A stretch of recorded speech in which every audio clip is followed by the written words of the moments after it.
Si Mao Ning pinaatras lahat ng barko sa Baho de Masinloc. Okay ito Natakot yata kasi nga natakot sa dalawang German na warship na dumaan mismo sa Baho de Masinloc na bumisita sa Pilipinas. May kinatatakutan din pala itong mga itong mga Chekwa na to, no. Grabe, no. Pero pagdating sa Pilipinas talagang wala silang takot na tayo bulihin. Kaya talagang kailangan talaga natin ng mga kakampi, no. Mga kakampi na malalakas. So ito ang ating bibigyan ng reaction video, no. Question, suggestion, komentaryo.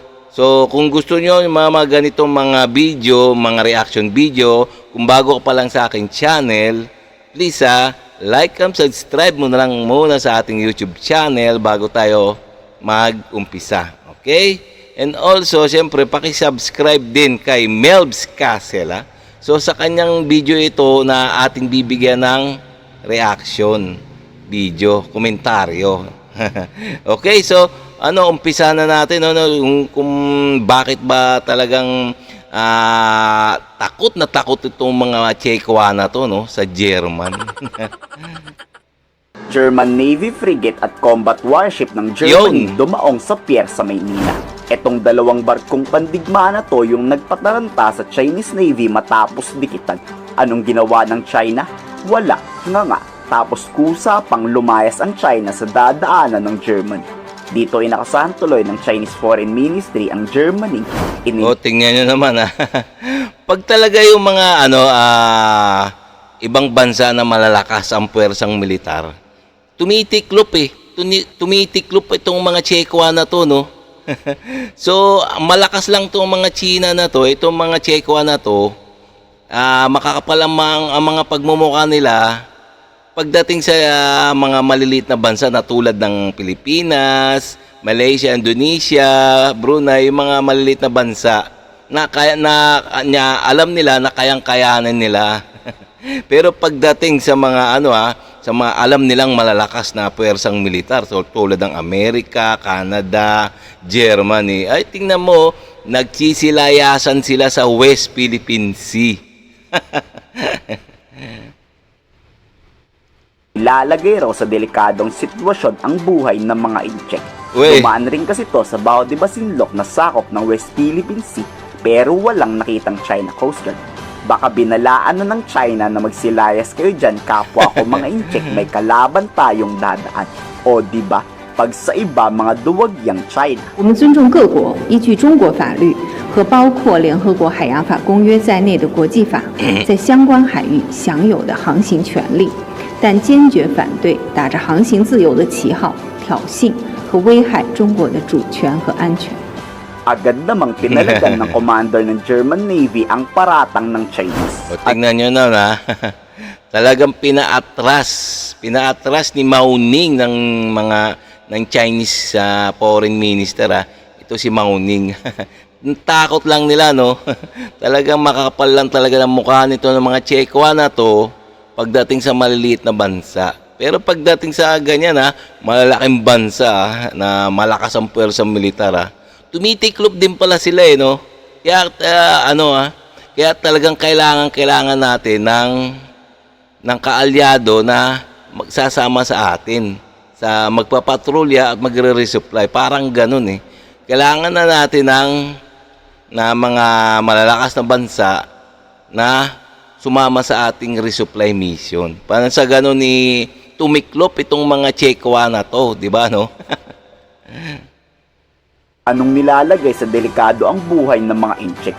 Wala raw ginagawang dangerous action ang Germany. Oo nga naman. Dumaan lang ito. Papaanong nilabag nito ang karapatan ng China? Exercising our right to navigate. Itong mga Chekwa na itong kakapal ng mukha, no? Dumaan lang naman kung ano naman pinagsasabi. Palibhasa takot on the high seas and international waters.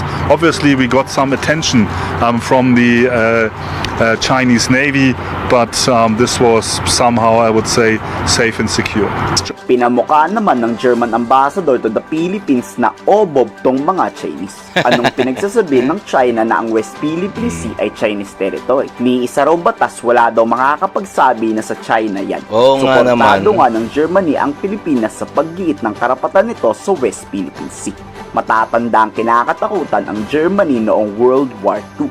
Germany is far away from the Philippines, but this water is important to us.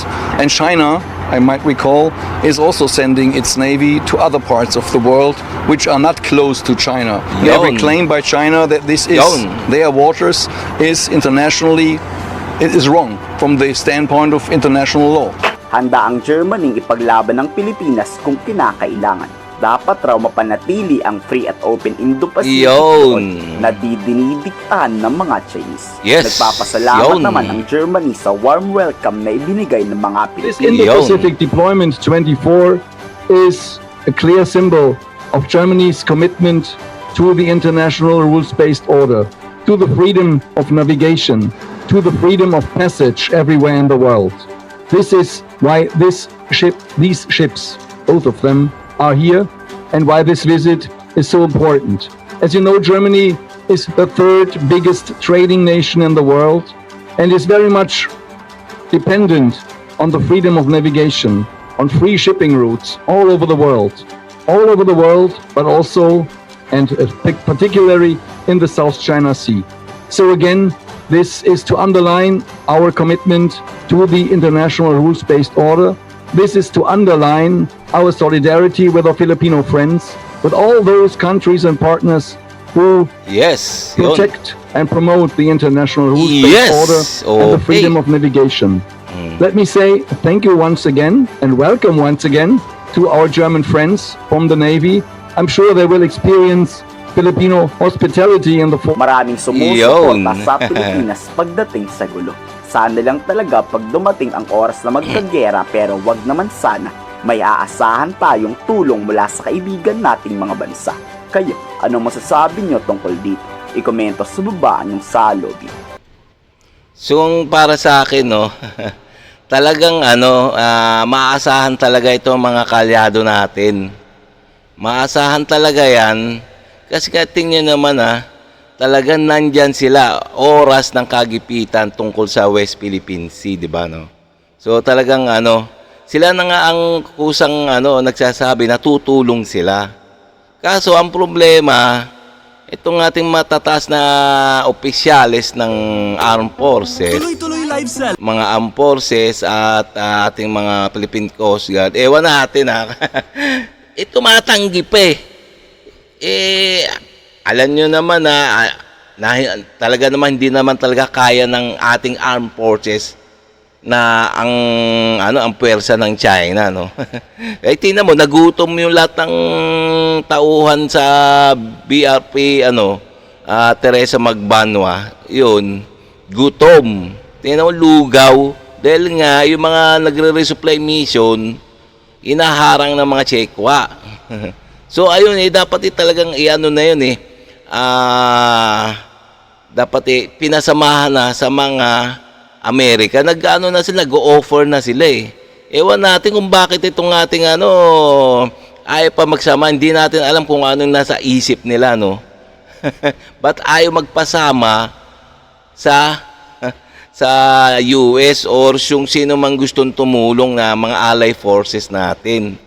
Ano bang nasa isip nila? Tama na yung mga pride na yan, no? Ewan natin kung ano ang nasa loob niyan, kung bakit ayaw nila na magpasama. Ay, nako. Okay, no? So, hanggang dito na lang tayo, mga guys, no? Kung nagustuhan nyo yung mga ganitong mga reaction video, please, like and subscribe na lang muna sa ating YouTube channel bago tayo sara. Okay?